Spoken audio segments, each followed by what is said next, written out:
Hi everyone, welcome to our yoga foundational practice. I have my best friend Erin here who owns CABO Yoga Fitness in CABO, Mexico, and we're in her studio, her beautiful space, and I thought it's a great opportunity to just go through some basic foundational things in our practices, and you can use this in your hatha practice, your vinyasa, flow practice, just to start to build more strength and using more awareness of your body and alignment when you're in these poses to avoid any injury and to strengthen and make it easier. Your practice will get easier when you're doing it more correctly in alignment for your body. Okay, that being said, I often find people, we all have different body types, so knowing where to go in your limit within your body is really important. That's number one and key. So listen to your body. I'll show you the foundational of what traditional yoga would be for the overall form and shape of a pose. And then you can modify from there slightly. And I'll show you some things that I noticed that people do incorrectly as well. So how to fix that and work towards proper alignment. Okay, so here we go.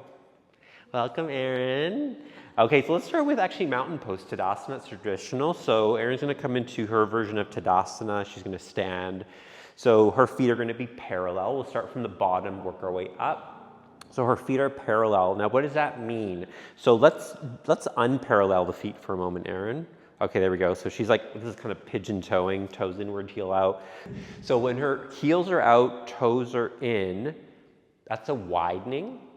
When your heels are together, toes splayed out, you're tightening the low back, okay? So with most people, one foot's in or out or something like that, right? So you wanna really look at your feet when you're starting your practice. Make sure the feet are parallel. I typically say from the second toe, you could draw a line straight and it lines up to the inner arch of the middle of your ankle bone here. So the center of the ankle, the second toe. Even the sides of your feet, so you can look at the sides of the feet, making sure they're kind of like straight. So from the outer to the heel. So you could actually bring your heels out just a touch. There, parallel. Then she can lift and spread her toes as much as she possibly can, really opening up the padding of the feet. This is your foundation, right, for all your poses of standing. So you really want to open up the feet. The more circumference you have on the mat with your feet, the better for balance. So opening up the toes, maybe lifting the arches by pressing the four corners of your feet into the floor. So the big toe mound, pinky side edge mound, inner and outer edge heel are rooted. That will help lift the arches and fire up your legs. You'll feel it in your legs. Try it. Lift, spread your toes, root the feet, the four corners, and you can feel it in your legs. She's hugging her muscle to bone.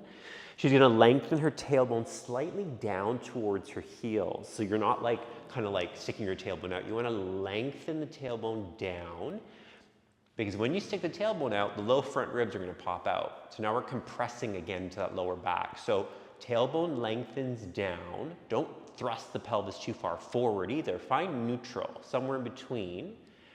Draw the low ribs gently in towards the back body. Okay, so you're this one straight line. And then this is where her form is right now. She's lengthening down, low ribs slightly in, beautiful. And then she's lengthening up through the back of her head. It's almost like if I was holding her ears and pulling them up. Slight tuck of the chin to the chest. So her length of the neck sides are long. Her shoulders, her palms are forward. So she's opening up the shoulders and chest. Okay, so this is mountain pose Tadasana. Really great. Try to relax your shoulders down and breathe. Okay, so let's look from the side. So if everyone turn to the side. So ideally, optimal alignment typically is, so come back into your Tadasana, ears over shoulders, shoulders over the hips, hips over the knees, knees over the ankles. These should all line up. Technically, a lot of people, because we are on computers, desks, cell phones.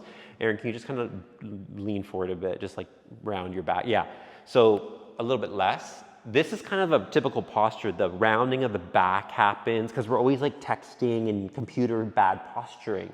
So what you want to do is lift from your sternum. So I'm putting my finger on her sternum, which is at the center of the chest bone here.